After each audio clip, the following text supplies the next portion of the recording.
En décembre 2017, les Français pleuraient la disparition de Johnny Hallyday.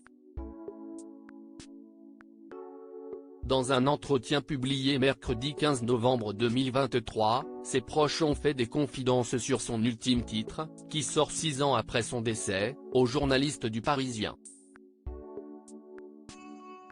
Mardi 5 décembre 2017, Johnny Hallyday perdait la vie après avoir combattu un terrible cancer du poumon. Vendredi 17 novembre 2023, un tout dernier titre du chanteur sera mis en ligne sur les plateformes de streaming.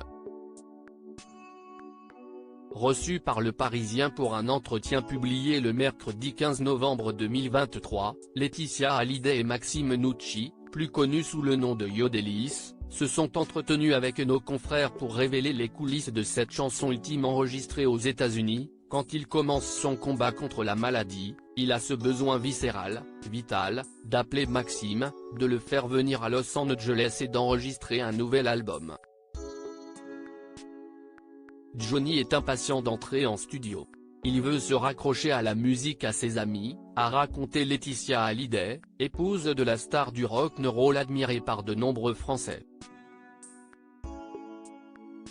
CST comme si je retrouvais mon pote un cri est un titre enregistré par Johnny Hallyday en février 2017. Si la chanson a d'abord été mise à l'écart, elle a été achevée et sera dévoilée en exclusivité le jeudi 16 novembre 2023 lors du JT de 13h de TF1. Les fans pourront l'écouter en boucle à partir de vendredi 17 novembre 2023, date de sa publication sur les plateformes de streaming. Maxime Nucci s'est souvenu auprès de nos confrères du moment où il a enregistré le titre avec le chanteur. Je pars avec un lot de chansons, sans trop savoir où on va, juste l'envie de Johnny et ce sentiment d'urgence.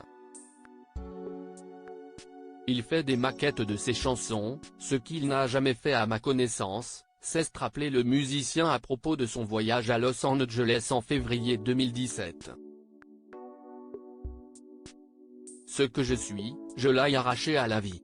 Ce que je ne suis qu'un cri, peut-on entendre dans le titre posthume de Johnny Hallyday qui ne figurait pas dans le dernier album studio de la star du rock. Dans sa version de base, CST un blues traditionnel qui ressemble trop à d'autres chansons du disque et dans l'urgence et l'intensité de l'enregistrement, elle passe à la trappe, a expliqué Yodelis. Pourtant, le titre est précieusement mis de côté. Puis Antoine Gouifian, directeur de Parlophone, label de Warner, apprend son existence. En janvier 2023, Antoine me demande si est le moment de sortir cette chanson des tiroirs. Si Maxime accepte, j'accepterai aussi, a raconté la mère de Jade et Joy. Si Maxime Nucci a d'abord avoué ne pas savoir quoi faire du titre, il a raconté s'être isolé, l'avoir de nouveau écouté, avoir pris une guitare électrique. Et d'une manière surnaturelle, il s'est passé un truc assez fou, a raconté Yodelis.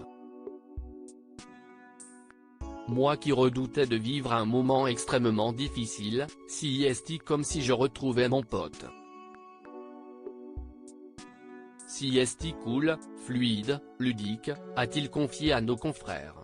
La magie s'est occupée du reste. La version définitive sera bientôt disponible, pour offrir un ultime souvenir de la star aux admirateurs qui recevront, pour sûr, un cri avec beaucoup d'émotion.